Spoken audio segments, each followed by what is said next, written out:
할렐루야. 주 예수 그리스도 이름으로 하나님 말씀 증거하겠습니다. 히브리서 3장 12절부터 봉독하겠습니다. 히브리서 3장 12절. 히브리서 3장 12절.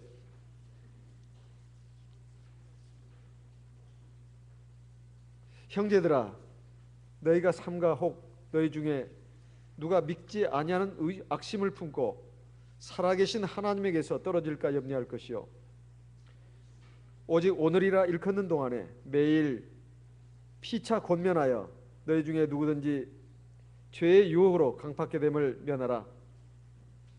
14절. 우리가 시작할 때 확실한 것을 끝까지 견고히 잡으면 그리스도와 함께 참여한 자가 되리라. 살아가면서 사람 모두에게, 누구에게든지 간에 기회는 주어집니다. 우리가 살면서 종종 기회를 놓쳤다는 말을 많이 하지요. 기회를 놓쳤다. 그런데 간혹 보게 되면 기회를 놓친 것이 아니라 기회를 버린 경우도 많이 있습니다. 우리가 계속 주어지는 좋은 기회를 갖다가 알게 모르게 흘려버리는 경우에 우리는 기회를 놓쳤다는 말을 하는데, 사실은 좋은 기회인 줄 알면서도 그것을 망설이다가 버린 경우도 있습니다. 그럴 때 우리는 일단 그 놓쳐버린 기회, 그리고 버린 기회에 대해서 대단히 아쉽게 생각하고 괴로워하고 후회의 감정에 휩싸이기도 합니다.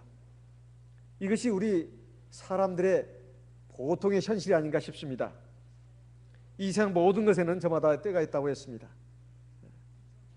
오늘 하나님의 말씀을 보니까 오직 오늘이라 일컫는 동안에 해야 할 일이 있다는 것입니다.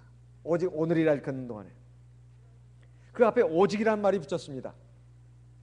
오직 과거도 아니고 내일도 아니고 오늘이라 일컫는 동안에 꼭 해야 될 일이 있다는 겁니다. 그것은 피차 권면을 해야 된다는 그런 말씀입니다. 그것도 오직 오늘이라고 하는 것이 오늘로서 끝나는 것이 아니라 뒤에 이어지는 말씀은 매일이라고 나오고 있습니다. 매일. 그러니까 오늘은 오늘로서 주어진 것이고, 하룻밤 자고 나면 오늘은 또 어제가 되는 거죠. 또 내일이 오늘이 되는 겁니다. 그 오늘이라고 일컫는 바로 현재를 사는 그 시간에 하나님 앞에서 하나님의 백성들이 꼭 해야 될 일이 뭔가, 서로 피차 권면을 해야 된다는 겁니다. 무슨 권면을요? 우리가 신앙에 바로 서자, 하나님 말씀을 따라 살자. 여기에서는 너희 중에 누구든지 죄의 유혹으로 강팍해 됨을 면하라고 말씀하고 있습니다.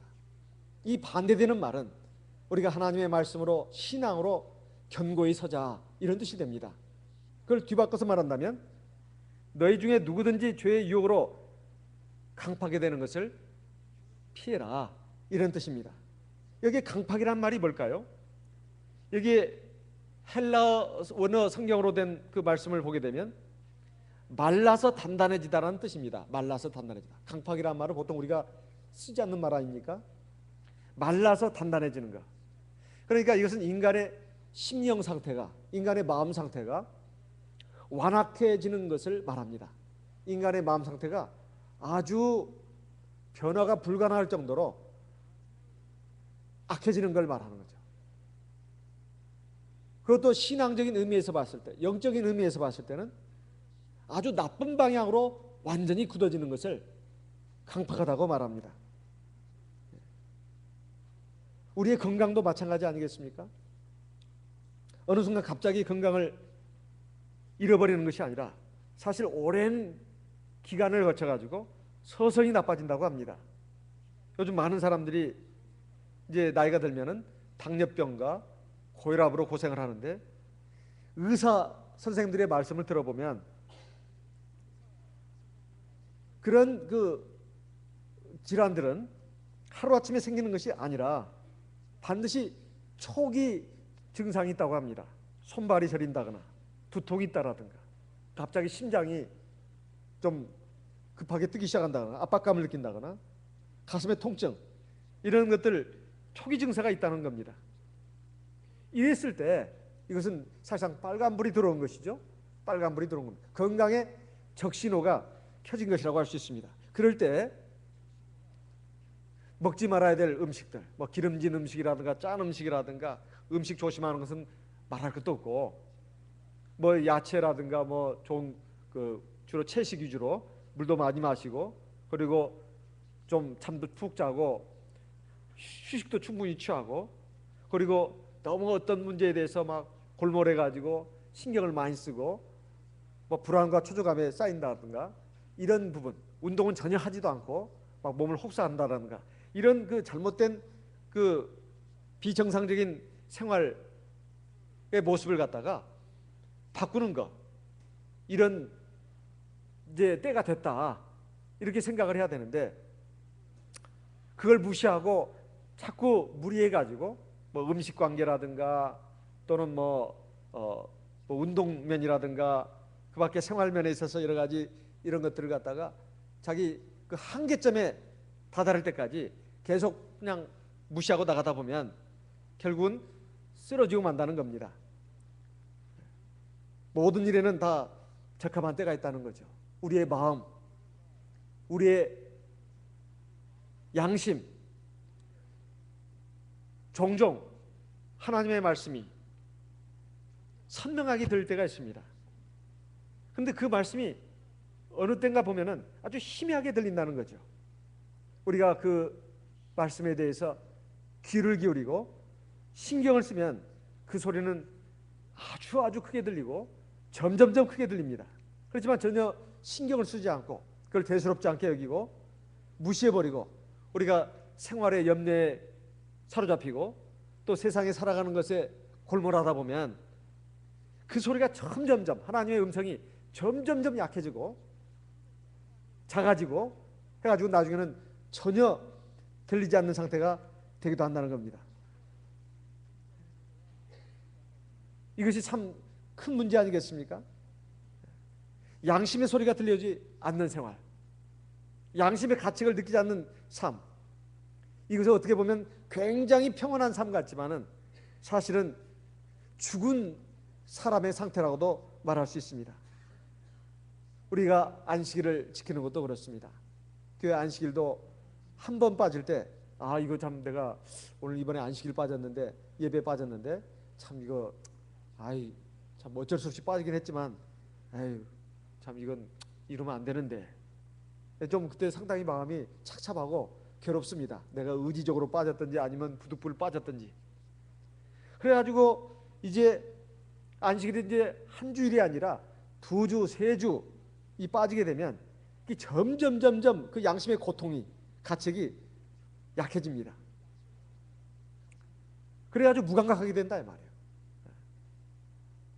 간암에 걸린 사람들도 얘기 들어보면 사실 처음에 술 마시고 뭐 피로하고 과로하고 해가지고 간이 처음에는 이제 좀 이상이 오죠. 피곤 증세를 느끼는데 나중에 이제 간염으로 가다가 이것이 그대로 방치하게 되면 간암으로 간다고 하지 않습니까?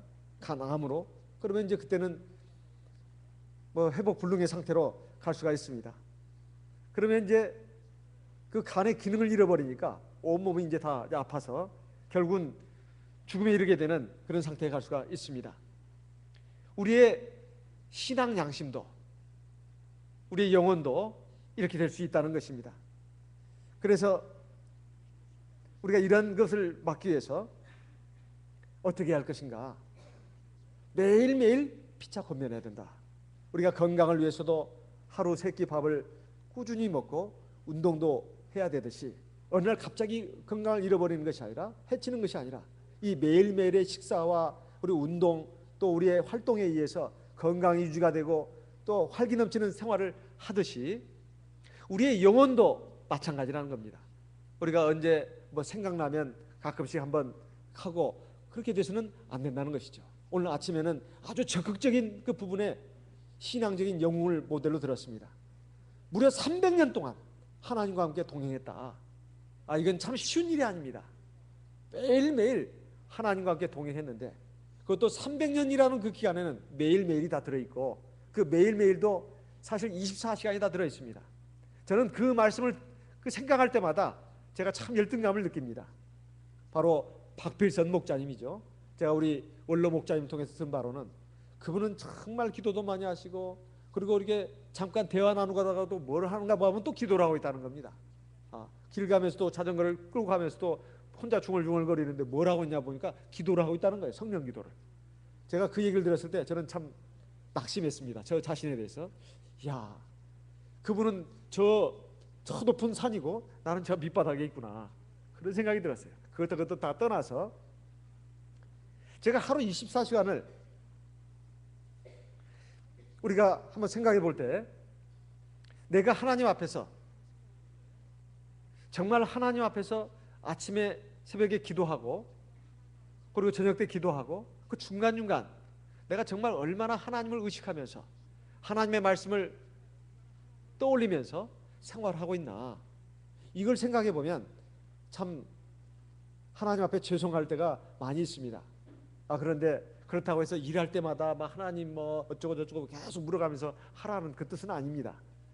제가 가령 하루의 일과 중에서 뭔 일을 하려고 할 때 하나님 마음속으로 기도하면서 또 이렇게 하고, 또 성경 보기 전에 잠깐 묵상 기도하고 성경을 본다거나, 또 성경을 보고 나서 또 뭐 하는 것은 우리 목회자들의 생활이니까 그렇다 치더라도, 대화를 하면서 어떤 사람을 만나서 대화를 하고 어디를 가려고 하고 그럴 때 하나님 앞에 기도하고, 그리고 대화하는 자리에서도 하나님 여기 함께 하신다는 것을 생각하면서 하나님을 의식하면서 내가 말도 하고 판단도 하고 생각도 한다면 이거 하나님과 동행하는 거 아니겠습니까?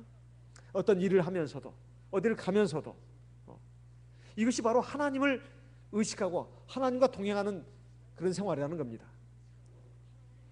그래서 이러한 생활이 최대한의 생활이라고 할 것 같으면, 그 최소한의 생활은 뭐냐? 우리가 의지적으로라도 오직 오늘이라고 일컫는 동안에 서로 가르쳐 줘야 된다는 겁니다. 영어 속담에도 보면 가르치는 것이 배우는 것이라는 말이 있지 않습니까? 그저 나 혼자 신앙 하나 잘 지키고 있으면 되지 내가 뭔 말을 하나, 그게 아니라 내가 내 자녀에게, 우리 교회 형제들에게 자꾸 믿음의 말을 하는 겁니다. 요즘 나는 어째 기도를 잘 안 하는지 몰라. 참 기도를 많이 해야 되는데.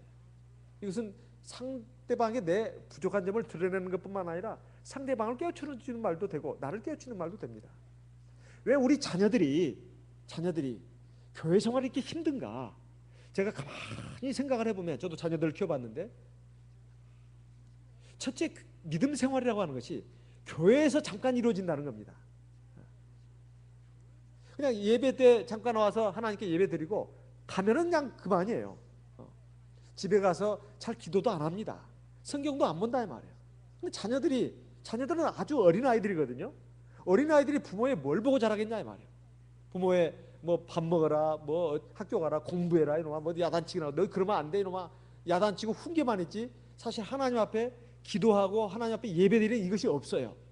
없다 보니까 애들이 안식일 되면 야 이놈아 너 왜 교회 나가지 안 나가 왜, 그러면서 그런 말이 애들에게는 어떤 압박감과 부담감만 들립니다. 본인이 하나님과 동행을 하지 않는데 어떻게 아이들에게 하나님과 동행을 하느냐 이 말이에요. 마치 바닷개가 해변가에서 자기는 자꾸 왼쪽으로 가랍니다. 옆으로 가요. 그래서 야 우리 개들은 말이다 이렇게 걸어야 되는 거야. 잘 날 봐라. 다 똑바로 걸어야 돼. 그래서 옆으로 쫙쫙쫙 합니다. 그래서 자 봤지? 너도 해봐. 그 새끼 개가 엄마 하는 걸 봤습니다. 그래요. 나도 똑바로 걸을 거예요. 야 이놈아 그게 아니라니까. 이렇게 똑바로 가야 한다니까. 다시 봐라. 옆으로 간다 말이에요. 이것이 과연 제대로 가는 거냐 이 말이에요. 부모가 본을 안 보이는데, 즉 하나님과 동행하는 생활이 겨우 교회에서 예배드리는 그 시간밖에 없는데 어떻게 아이들이 기도하는 것을 배우게 될 것이며 그러겠냐 이 말이에요. 그래서 저는 제가 지금까지 저도 자녀들을 키워봤지만 잘 키웠다고 저도 말할 수는 없습니다. 그렇지만은 제가 지금까지 경험을 통틀어 가지고 또 여러 많은 성도님들의 그 예를 통해서 제가 한번 말씀드린다면, 첫째, 부모들 된 우리들이 하나님과 동행하는 생활을, 교회 안식일에 나와서 잠깐 예배드리는 것, 그 분명히 동행입니다. 하나님의 살아계심을 의식하는 것이고요, 또 하나님의 말씀과 뜻을 살려고 지금 그 다짐하는 시간 아니에요? 교육받는 시간 아니에요? 그리고 세 번째, 하나님과 교제하는 시간 아닙니까? 하나님과 동행하는 시간입니다. 근데 그 교회에서 불과 한두 시간에 끝난단 말이에요. 그것이 이제 교회 문을 나설 때, 하나님 안녕히 계시옵소서, 다음 주에 또 봐요, 혹시 시간 나면 밤 예배도 올게요, 그때까지 하나님 안녕, 옥체 만강하시옵소서. 이건 하나님과 동행하는 게 아니죠. 집에서도 하나님과 동행하는 생활이 있어야 된다 이 말이에요. 그러려면 그게 구체적으로 뭐냐 이 말입니다. 이게 굉장히 중요한 부분입니다. 하나님과 동행해라 말은 많이 하고 이론은 알겠는데 실제적인 면이 뭐냐 이 말이에요. 그건 예배드리는 겁니다. 가장 기본적인 것이. 그래서 가정에 재단을 쌓아야 합니다. 가정에 TV 재단을 쌓아놓고 드라마 재단 쌓아놓고 그러면 안 된다 이 말이죠. 또 가요무대 재단 쌓아놓고 먹고 마시고 즐기는 이런 것만 돼서는 안 되고, 하나님 앞에 그래도 한 달에 최소한 한 번은 예배를 드릴 수 있도록 한번 힘을 써봅시다. 이건 최소한을 말합니다. 사실은 횟수를 말한다는 것이 부족합니다.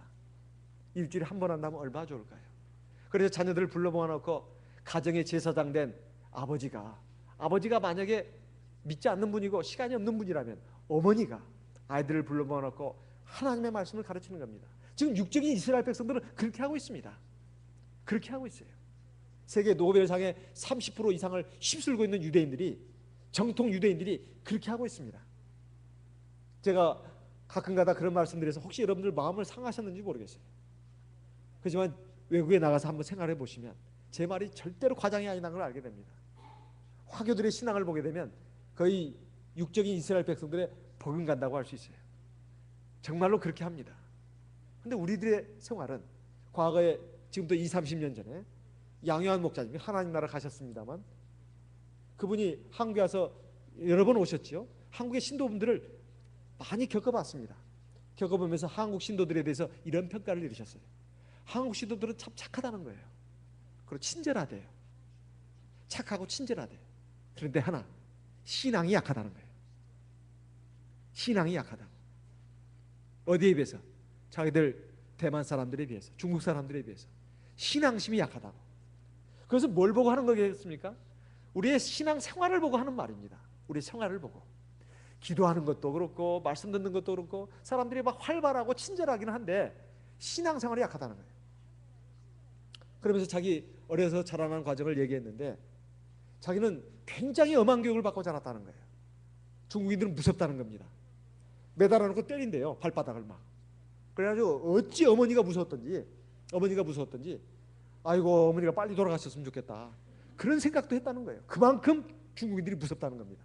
근데 거기에 비해서 한국 사람들은 굉장히 순하고 착하다는 겁니다. 과연 그럴까요? 저 북한의 사람들을 보니까 꼭 그런 것 같지도 않은데, 우리들 지금 요즘에 세태를 보게 되면 그런 것 같지도 않습니다. 막 들고 일어나는 걸 보면. 왜냐하면 외국에서 오신 분이니까 막 우리가 친절하게 했겠죠. 내부의 상황은 그분이 잘 모를 수도 있습니다. 그러면 더 비참한 것이죠. 착하지도 않고 친절하지도 않고 신앙도 없고 약하고. 요즘 그 학교 교육 현장이라든가 세상에서 막 흉악한 일들이 막 일어납니다. 이게 다 교육이 제대로 안 됐기 때문에 그런 것이라고 말들 하지 않습니까? 가정교육이 제대로 없기 때문에. 요즘 아이들 하나나 둘 낳고 다 오냐오냐 해주고, 뭐 좀 식당에서 막 어떤 아이가 뭐 밥상에 올라가가지고 막 식탁에 올라가지고 막 뛰면은, 그걸 야단치면은 뭐라고 합니다. 왜 남의 애기를 갖다 야단치냐고, 왜 남의 애기를 기죽이냐고. 여러분 이거 많이 들으셨죠? 그래서 야단도 요즘 못 칩니다. 이것이 우리 신앙생활에도 그렇게 되는 수도 있다는 겁니다. 그것은 우리가 자녀들을 훈계하고 야단치는 그것이 아니라 먼저 내가 내가 하나님과 함께 동행하는 생활이 있어야 된다는 겁니다. 우리가 예배 시간에 하나님과 동행하는 것은 정말 아름다운 일입니다. 복된 일이다 이 말이에요. 근데 그 시간에 끝나버리면 안 된다는 거예요. 정말로 하나님과 동행한다는 것은 내가 집에 가서도 또는 학교에 가서도 일터에 가서도 하나님과 동행하는 모습이 있어야 됩니다. 그렇다 해서 뭐 내가 지금 사업장에 일하는데 막 기도만 하고 있어라, 성경만 보고 있어라, 그것이 아닙니다. 그것이 아니다 이거예요. 적어도 하나님 앞에 하루 일과를 시작하면서 기도를 충분히 하는 사람은, 이제 오늘 하루를 하나님께 맡기면서 기도를 충분히 하는 사람은, 아 그래 내가 지금 눈은 떴지만은 하나님이 지금 살아계시고 지금 나와 역사하셔. 하나님이 어떻게 함께 하신다고 했습니까? 성령으로. 요한복음 3장 3절로 5절 이하에 보게 되면 물과 성령으로 거듭난 사람만 하나님에 들어갈 수 있다고 했습니다. 성령으로 거듭난 사람들은 어떤 사람이라고 했죠? 바람이 임의로 불매 어디서 와서 어디로 가는지 알지 못하나니 성령으로 난 사람은 이와 같다고 했습니다. 무슨 말씀이냐? 성령을 바람으로 공기로 비유했습니다. 자, 그러면 우리 한번 생각해 봅시다. 지금 우리가 숨 쉬고 있습니다. 이 공기 중에 뭐가 있죠? 뭐가 있습니까? 바람이 있죠. 공기가 있죠. 이 공기가 있다면 하나님의 성령이 있습니까? 없습니까? 있습니다. 우리 공기, 바람 보입니까? 안 보입니까? 안 보이죠. 우리가 지금 살아서 숨 쉬고 있는 것은 이 공기가 있기 때문에 우리가 숨을 쉬는 겁니다. 하나님의 영도 마찬가지입니다. 하나님의 영도 지금 이 가운데 충만해 계신다는 것을 우리가 깨달아야 된다 말이에요. 깨달아야 돼. 깨닫는 것이 참 중요합니다. 안다는 게 중요해요. 겨우 기도할 때나 날랄랄랄랄라 하고 그 다음에 손이 흔들리고 그렇게 아라를 쓰면서 방언할 때 하나님 계신가 본데 말이야. 이 소리가 뭔 소리인지도 모르겠고, 그 정도 차원을 넘어서서 아 그렇구나, 하나님의 성령이 나와 함께 하니까, 내가 성령을 받았으니까 내가 이런 기도를 하는구나, 그걸 항상 생각해야 합니다. 그렇다면 내가 기도하는 순간만 하나님이 나와 함께 하는 것이 아니라 기도를 마치고 나서도 하나님이 함께 한다는 것을 잊어서는 안 된다는 거예요. 그런데 우리는 많이 잊어버립니다. 왜 잊어버리냐 이거예요. 왜 잊어버리냐 이거예요. 첫째는 우리가 영적인 호흡이 굉장히 약하기 때문에 그렇습니다. 호흡을 많이 하는 사람들은 많이 그 건강한 호흡 활동이 이루어져요. 제가 오늘도 오전 예배, 오후 예배 찬송 인도하시는 우리 두 분을 봤습니다. 참 부러웠습니다. 어떻게 저런 소리가 나오나. 여기 두 분들이 계셔서 내가 참 뭐한데요. 근데 저것이 연습으로, 물론 타고난 재능도 있지만은 연습이 있어야 한다고 봅니다. 그래서 요즘 저도 찬송 부를 때 저 소리가 별로 안 좋지만은 가급적이면 이 배에서 소리가 나도록 저도 그냥 한번 흉내를 내보고 있어요. 저분들을 보면서 어떻게 저 소리가 잘 나오나, 우 하면서 그냥 배에서부터 약간 이마에서부터 나오는 소리 같아요. 우리 영적인 활동도 마찬가지입니다. 기도가 없으면, 영적인 호흡이 없으면 숨이 가쁩니다. 그리고 입에서 냄새가 나요. 입에서 냄새가 나. 건강하지 않으니까. 건강하지 않으니까 입에서 냄새가 나는 말이 나온다 이 말이에요. 거기는 신앙적인 말이 별로 없어요. 불신앙의 말. 그리고 자기 옛사람의 그 고집스러운 그런 것들, 비뚤어진 것들, 이런 것들이 자꾸 나온다 이 말이죠. 자기는 그 모른다 이 말이에요. 그리고 이 영적인 호흡을 많이 하면 눈도 밝아져 가지고 잘 보게 됩니다. 하나님의 살아계심을. 그래가지고 사실 내가 말하고 행동하는 데 있어서 생활 자체가 정말로 하나님을 의식하면서 생활한다. 이것이 하나님과 동행하는 생활입니다. 이게 하나님과 동행하는 생활이에요. 그래서 에베소서 6장에 보면, 에베소 6장 보기 전에 빌립보서 4장을 한번 보겠습니다. 빌립보서 4장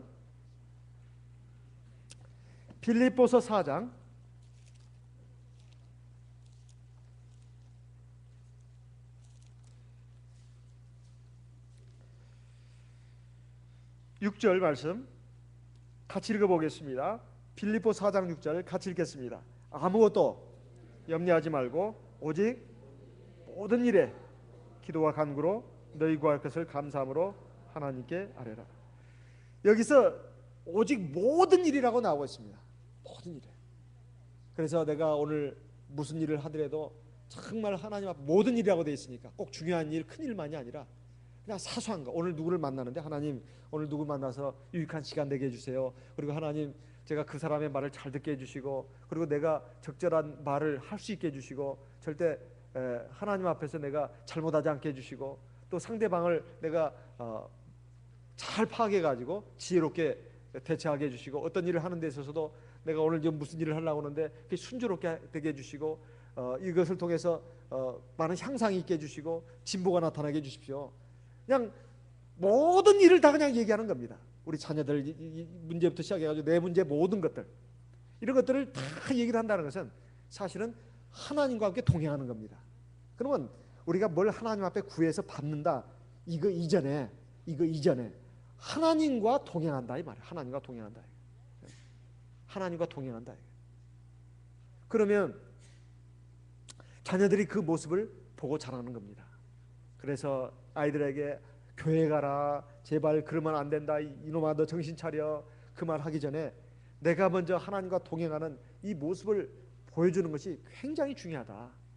보여주는 것이 아니라 내가 그렇게 해야 합니다. 내가 그렇게 해야 돼요.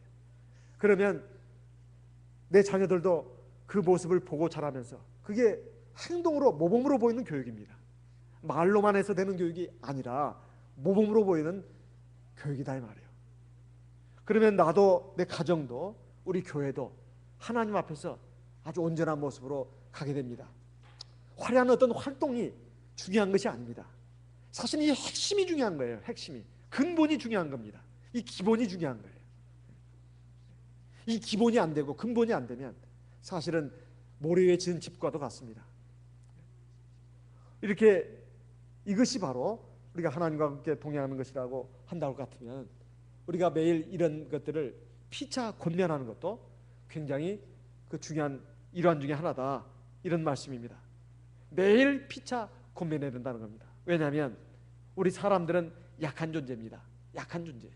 그래서 교회에서도 보면 장로님들, 집사님들 또는 교사들이 대체로 보면은 가르치는 입장에 서 있는 사람들입니다.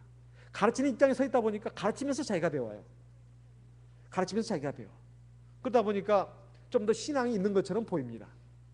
제가 이렇게 말씀드리는 것은 그런 뜻이 있어요. 신앙이 있는 것처럼 실제로도 신앙이 자라갑니다. 자라가요. 그렇지만은 어떤 한계에서 머무는 수가 있어요. 가르치기만 하고 본인은 거기에 따라가지 못하는 경우도 있으니까. 하지만 적어도 그 점을 인식하고, 내가 비록 남에게 가르치긴 하지만은 나는 거기 못 미친다. 그렇지만 내가 가르치는 가운데 그걸 깨닫습니다. 내가 못 미치면서 내가 이렇게 가르치고 있구나. 아, 내가 이러면 안 되는데. 스스로 자기 양심의 가책도 느끼고 내가 이러면 안 되는데 하면서 자기를 또 채찍질합니다. 그러니까 긍정적인 측면이 또 많아요. 사람이 완전하게 돼서 가르치는 게 아닙니다. 다 불완전한 가운데서 서로 가르쳐주고 서로 배우는 겁니다. 그러니까 가르치기만 해서 일방적으로 가르치라는 것이 아니라 피차 권면하라고 나오고 있어요. 피차 권면하라. 골로새서 3장을 보겠습니다. 골로새 3장. 골로새서 3장, 신약성경 327페이지 골로 3장 16절 말씀 같이 읽어보겠습니다. 골로새서 3장 16절.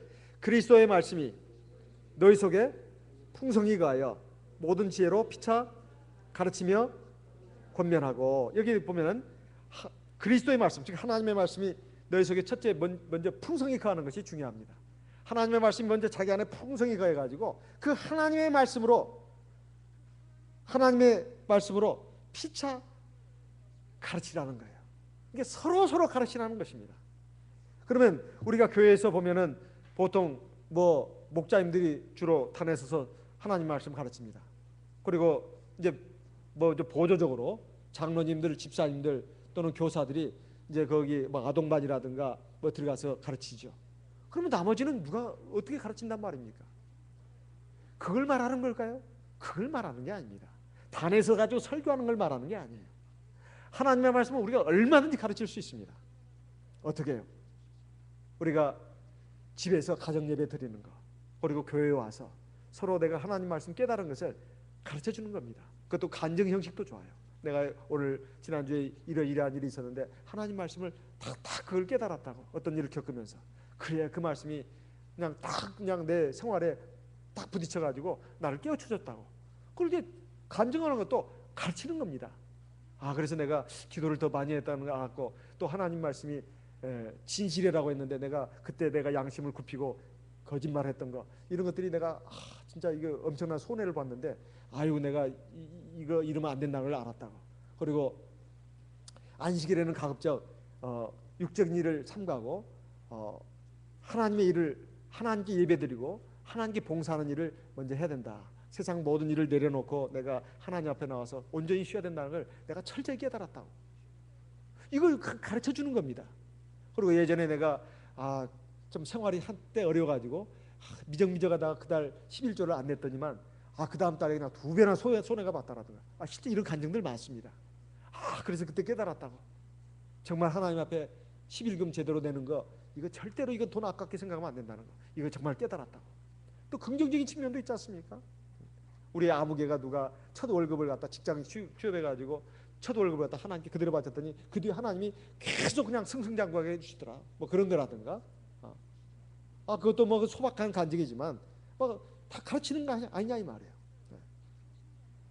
그리고 뭐 누구네 집 이게 보게 되면 비록 그 육신적으로는 크게 부자는 않더라도 사실 특별하게 뭐 잘 되는 건 없어도 그래도 하나님을 경외하고 그러다 보니까 가족들이 참 화목하고 그리고 건강하고 아주 참 기쁨으로 살더라. 그것도 좋은 간증이 아니냐 이 말이에요. 육신적으로 화려하고 성공하고 잘 되는 것만이 좋은 것이 아니라 비록 육신적으로는 화려하지 못해도 참 재미나게 행복하게 잘 살더라. 그러면서 하나님의 말씀이 맞다. 이스라엘 백성들을 그러면서 이제 신명기 뭐 8장이라든가 이 말씀을 깨달은 것을 읽으면서 깨달은 것을 이렇게 얘기해 주는 거예요. 얼마나 좋냐 이 말이에요. 이게 피차 가르치는 겁니다. 그러면 내가 그 가르치면서 나도 은혜를 받고 상대방도 은혜를 받는 거예요. 그러면 상대방이 그 가르친다고 해가지고 위에서 아랫사람 가르치듯이 가르친다는 말이 아닙니다. 내가 살아오면서 이러이러한 일들이 있었다. 또 하나님의 말씀을 듣고 내가 이걸 깨달았다. 그러면서 자기가 깨달은 바를 말해주는 거, 이것이 가르치는 것이다 이 말입니다. 그러기 위해서는 먼저 하나님의 말씀이 통성이 커야 된다는 거예요. 그래야 세상 죄악이 병균처럼 그 영혼에 스며들어가지고 그 신앙을 갉아먹고 그의 영적인 힘을 쇠퇴시키고 쓰러지게 만드는 그런 데까지 가지 않는다 이 말이에요.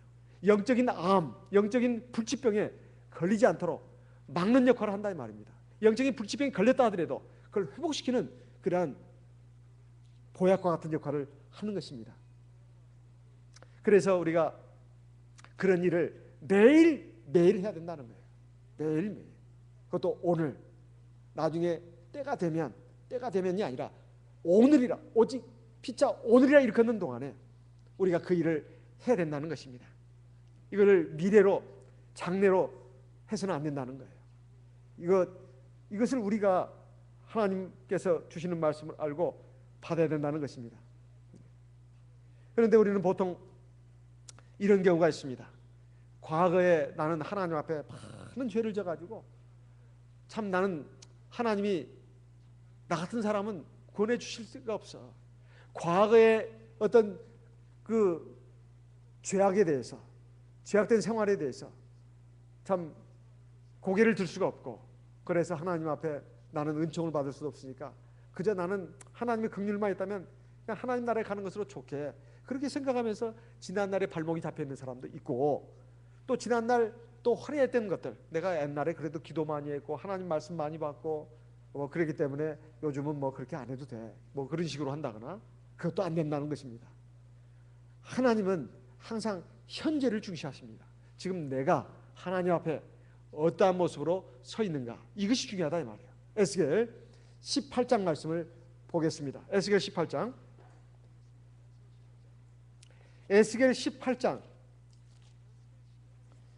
21절, 에스겔 18장 21절 같이 읽어보겠습니다. 에스겔 18장 21절 같이 읽겠습니다. 그러나 악인이 만일 그 행한 모든 죄에서 돌이켜 떠나 내 모든 율례를 지키고 법과 의를 행하면 정녕 살고 죽지 아니할 것이라. 22절 그 범죄한 것이 하나도 기억함이 되지 아니하리니 그 행한 의로 인하여 살리라. 보통 지난날 악하게 잘못 살아온 그런 사람들은 나는 죄가 많아서 나는 하나님 앞에 더 이상 은총도 받을 것도 없고 복 받을 그런 자격도 없어. 그래가지고 그냥 죽지 못해 산다고 이렇게 그냥 겨우 숨만 깔딱깔딱 쉬면서 신앙생활하는 것처럼 사는 것에 대해서 그 뭐 너무나 당연한 것처럼 생각하는 그런 경향이 있는데 절대로 그렇게 돼서는 안 된다는 겁니다. 이것은 이스라엘 백성에게 주신 말씀입니다. 하나님이 지금 세상의 악인들을 향해서 주신 말씀이 아니라 하나님의 택한 이스라엘 백성들을 향해서 지금 하는 말씀입니다. 너희들 가운데 죄악으로 점철돼 가지고 살아온 인생이 있느냐? 그러면 나는 하나님 앞에 도저히 살 수가 없고 나는 하나님 앞에 복받을 자격이 없다 스스로 생각하면서 그렇게 하지 마라. 네가 그 잘못된 상태에서 돌이켜가지고 하나님을 경외하고 하나님 말씀을 따라 살면은 지난날에 행한 모든 죄와 악이 다 내가 기억하지 않겠다. 이렇게 말씀하고 있습니다. 이것이 얼마나 큰 위로가 되고 소망이 되는 말씀인지 몰라요. 저와 여러분, 우리가 믿음 생활하면서 정말로 신앙적인 양심이 바로 깨어있고 자기를 바라볼 수 있는 눈이 있는 사람이라면 어떤 순간에라도 하나님 앞에서 나는 정말로 하나님 앞에 죄인이구나 이걸 깨닫게 됩니다. 그리고 내가 하나님 앞에 무슨 은총을 받을 수 있단 말인가. 자기 자신에 대해서 절망하는 그 순간을 한 번이라도 경험해보지 못한 사람은 제대로 선 사람이라고 할 수가 없습니다. 하나님 앞에 지금까지 살아오면서 어느 한순간이라도 하나님 앞에 절망하고 낙담하고 나는 정말로 이런 믿음 가지고 이런 상태 가지고 내가 하나님 앞에 구원받고 은총받는다는 것은 이거 말이 안 되는 것이다. 이렇게 자기 자신에 대해서 올바로 파악하고 하나님 앞에 절망하는 그 순간이 단 한 번이라도 없는 사람은 이 하나님 앞에 진정한 신앙의 출발점에서 통과를 못한 사람이라고 볼 수 있습니다. 근데 이렇게 됐을 때 거기에 그냥 함몰되고 침몰해서는 안 됩니다. 하나님은 바로 그 순간 그를 불쌍히 여겨주십니다. 마치 누가복음 18장에 세리가 자기 가슴을 치면서 하나님 나는 죄인으로서이다. 나를 불쌍히 여겨주십시오. 하지만 하나님은 그를 의인이라고 하지 않았습니까? 그 의인이라고 하는 그것이 하나님 앞에 회개하고 돌이키는 걸 말합니다. 돌이켜서 하나님의 말씀과 뜻을 따라서 사는 방향으로 나아가는 것. 이것이 바로 하나님이 원하시는 겁니다. 그랬을 때 여기에 중요한 말씀이 지난날에 행한 모든 죄와 악을 다 내가 잊어버리겠다 이 말씀입니다. 만약에 이것이 없다면 우리 하나님 앞에 설 수 있는 사람이 없어요. 사실 하나님이 꽁 해가지고 말이에요. 꽁 해가지고 너 이놈 너 예전에 이런 일 잘못한 거 있지? 내가 용서했지만 너 기억을 한다. 창고에 다 기록해놨어. 내가 나중에 다 갚아줄 거야. 너 지금 뭐 착한 일 해도 너 옛날에 그 못되게 굴었잖아. 너 그거 반드시 내가 벌을 내릴 거야. 이럴 것 같으면 우리가 어떻게 하나님의 은혜를 받고 살 수가 있겠냐 이 말이에요. 그래서 지난날에 행한 악에 대해서 하나님께 회개하고 지금 이 순간 바로 지금 이 순간 오늘 이 순간 돌이킨다면 하나님이 지난날의 악을 다 용서하신다는 거예요. 이게 얼마나 감사합니까? 23절 같이 읽겠습니다. 나 주 여호와가 말하노라. 내가 어찌 악인의 죽는 것을 조금인들 기뻐하랴. 그가 돌이켜 그 길에서 떠나서 사는 것을 어찌 기뻐하지 아니하랴. 그런데 반대로 의인이 있습니다. 나는 지금까지 참 좋은 일도 많이 하고 하나님 앞에 참 선행도 많이 했어. 다 믿음 면에서도 내가 남부럽지 않을 정도로 내가 모범된 신앙생활을 했어. 그래가지고 자기 자신에 대해서 자부심을 느끼고 막 다른 사람들 참 우습게 알고 그리고 깔보고 멸시하고 이런다면 그런 사람은 어떻게 될 것인가? 그리고 자기 멋대로 방자하게 오만방자하게 행한다면 어떻게 될 것인가? 하나님 말씀하십니다. 네가 아무리 지난날 훌륭한 일 많이 하고 좋은 일 많이 하고 하나님 앞에서 신앙생활 제대로 했다 하더라도 내가 그거 다 잊어버릴 거야. 다 잊어버릴 거야. 그건 다 도루묵이고 꽝이야 꽝. 너 지금 행하는 악 때문에 너는 구원받지 못해. 하나님이 중시하는 것은 오늘 이 순간입니다. 오늘 이 순간. 24절 보겠습니다. 에스겔 18장 24절. 만일 의인이 같이 읽겠습니다. 만일 의인이 돌이켜 그 예에서 떠나서 범죄하고 악인의 행하는 모든 가증한 일대로 행하면 살겠느냐? 그 행한 의로운 일은 하나도 기억함이 되지 아니하리니 그가 그 범한 허물과 그 지은 죄로 인하여 죽으리라. 그래서 지난날의 선행, 지난날의 악행, 지난날의 불신앙, 지난날의 신앙, 지난날의 순종, 지난날의 불순종, 이 모든 것들이 정말로 하나님 앞에서 그 지난날에 행한 선행과 의로움이 인정을 받으려면, 또 지난날에 행한 불신앙과 악행이 하나님 앞에서 잊어버린 바 되고 도말함이 되려면 어떻게 할 것인가? 바로 오늘 이 순간 내가 하나님 앞에 바로 서야 된다는 겁니다. 그러면 희망이 있다는 거예요. 그래서 포도원에서도 아침 일찍부터 일한 사람, 낮에 와서 일한 사람, 저녁 해질 무렵에 일한 사람 똑같이 상을 똑같이 줬습니다. 그러니까 뒤늦게라도 회개하고 돌이키면 상을 똑같이 주신다는 그런 말씀입니다. 그건 구원을 똑같이 주신다는 말이에요. 우리가 이런 것을 깨닫고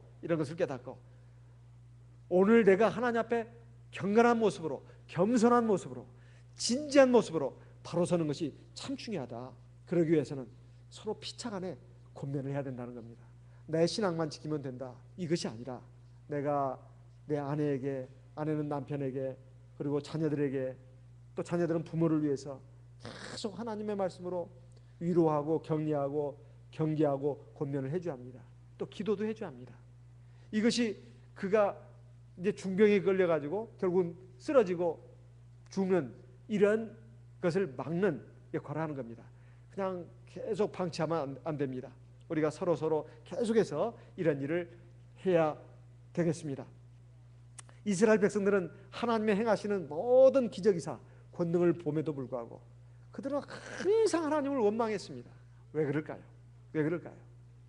그것은 서로 하나님의 말씀을 서로 가르치고 전하고 이런 것은 없이 그냥 기적이사 능력만 체험한다고 해가지고 되는 것이 아니다는 것을 우리에게 보여주고 있습니다. 비록 모세를 통해서 하나님이 말씀하시고 모세가 이스라엘 백성들은 하나님의 말씀으로 지도를 하고 인도를 했지만은 이스라엘 백성들은 하나님의 말씀에 대해서, 하나님의 그 역사와 권능에 대해서 마음이 깨우침을 받고 각성을 해서 바로 서는 것이 아니라 그런 것들이 그냥 계속 하나님의 기적 이사 능력이 나타난다 하더라도 하나님의 말씀에 바로 서지 않다 보니까 계속 원망하고 불순종하다 보니까 결국 멸망을 당했습니다. 오늘 우리들도 마찬가지입니다. 또 미래에 대해서 우리가 불안해하고 걱정할 필요도 없습니다. 내가 앞으로 구원을 받을 것인가, 구원을 받지 못할 것인가. 그래서 오늘 나의 모습에 달려 있습니다. 내가 내일 미래에 가서 하나님을 잘 믿을 거야. 여건이 되면 더 하나님 앞에 더 내가 충성하고 하나님 충성 이전에 내가 믿음 생활 더 잘할 거야. 그런 생각하면 안 됩니다. 또 내가 지금 그 미래에는 어떻게 될지 몰라. 그리고 하나님 앞에 내가 구원받을지 어쩔지 모르겠어. 이렇게 생각하면서 미래에 대해서 너무 걱정할 필요도 없습니다. 내가 이 순간, 오늘 이 순간 하나님을 경외하고 의지하고 하나님 은혜 가운데 살고 있다면 사실 미래는 걱정할 필요가 없습니다. 사실 오늘이 모여가지고 미래가 되는 거 아니겠습니까? 하나님은 오늘 우리에게 말씀하십니다. 오직 오늘이라 일컫는 동안에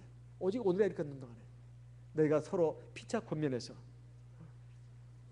너희가 받은 그 구원의 도리에서 떨어지지 않도록 조심해라. 이것을 우리에게 말씀하고 있고 결국은 너희가 영원한 생명과 구원을 받으라고 우리에게 촉구하고 있습니다. 우리 하나님의 사랑과 은혜가 오늘 우리에게 주어진 것을 바로 깨달아야 되겠습니다. 이 말씀은 이 성령으로 주신 말씀이라고 또 이렇게 말씀하고 있습니다. 히브리서 3장 본문 말씀에서 7절 8절 같이 읽어보겠습니다. 히브리서 3장 7절 8절 같이 읽겠습니다. 그러므로 성령이 이르신 바와 같이 오늘날 너희가 그의 음성을 듣거든 노하심을 격동하여 광야에서 시험하던 때와 같이 너희 마음을 강팍게 하지 말라. 여기 보면 성령이 이르셨다고 말합니다. 성령이 이르셨다. 성령은 하나님의 영입니다. 우리 눈에 보입니까? 안 보입니까? 안 보이죠. 지금은 성령이 지금 운행을 하십니다. 그런데 예수님이 이와 관련해 가지고 무슨 말씀을 하셨냐면 사람의 모든 죄가 사하심을 받대. 성령을 거역하는 자는 사하심을 받지 못한다. 이렇게 되어 있습니다. 마태복음 12장에 있는 말씀 우리 한번 보겠습니다. 마태복음 12장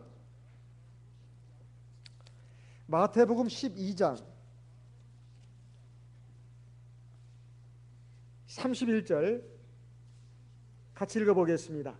마태복음 12장 31절 그러므로 내가 너희에게 이르노니 사람의 모든 죄와 회방은 사하심을 얻되 성령을 회방하는 것은 사하심을 얻지 못하겠고 32절 또 누구든지 말로 인자를 거역하면 사하심을 얻되 누구든지 말로 성령을 거역하면 이 세상과 오는 세상에도 사하심을 얻지 못하리라. 여기에서 중요하고 어려운 말씀이 32절입니다. 인자를 거역하면 사하심을 얻되 누구든지 말로 인자를 거역하면 사하심을 얻되 누구든지 말로 성령을 거역하면 이 세상과 오는 세상에도 사하심을 얻지 못하리라. 무슨 말씀일까요? 인자는 예수 그리스도입니다. 그런데 이 말씀이 굉장히 깊은 의미가 들어있는데요. 예수님이 바로 하나님이고 하나님은 성령이 아니냐 이 말이에요. 그런데 여기서는 구분을 하고 있습니다. 예수는 비록 하나님이시지만 사람을 몸을 입으시고 이 세상에 오셨어요. 우리에게 구원을 베풀어 주기 위해서. 구원을 베풀어 주기 위해서 오셨습니다. 심판주로 오신 게 아니에요. 하나님의 구원을 전하고 하나님의 인간 구원의 경륜을 이루기 위해서 오셨습니다. 그런데 이런 예수님을 갖다가 말로 거역하고 이 말은 불순종하는 걸 말합니다. 사하심을 얻을 수 있다는 거예요. 그러니까 심지어는 가룟 유다조차도 이건 가정법입니다. 가정법이에요. 만약에 그가 회개했다면 구원을 받을 수도 있지 않았을까 이렇게 생각을 해봅니다. 그런데 이제 예수님이 우리 구원 사역을 이루시고 하늘로 올라가셨습니다. 이제는 성령을 내려주셨어요. 지금 성령이 이제 운행하고 있습니다. 주님의 보혈로 주님의 성령으로 주님의 진리로 이 주님의 몸된 교회를 세우셨어요. 그리고 지금 성령이 운행을 합니다. 지금 우리 눈에는 사람밖에 안 보여요. 그런데 우리가 지금 성령이 운행하고 있는 이 시대에 이제 마지막 말세를 향해서 가고 있는데 성령을 통해서 우리에게 지금 계속 말씀하시는 겁니다. 그런데도 그것을 갖다가 우리가 가볍게 알고 소홀히 여기면 경홀히 여기면 절대로 사함받지 못한다는 뜻입니다. 이 얼마나 엄중한 말씀인지 모릅니다. 우리가 나중에 뭘 가지고 심판을 받느냐? 바로 주님이 하신 모든 말씀으로 우리를 심판하신다고 되어 있어요.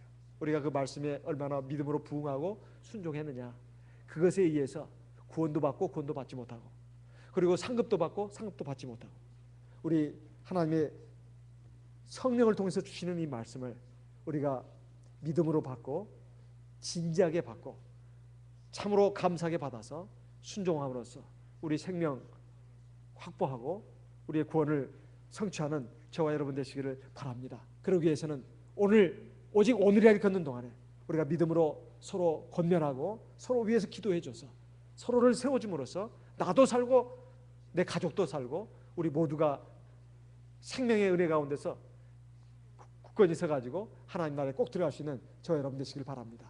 이 시간 들으신 말씀을 마음에 기억하시고 우리 하나님 앞에 기도하겠습니다. 나와 내 가족을 위해서 우리 교회를 위해서 기도하겠습니다.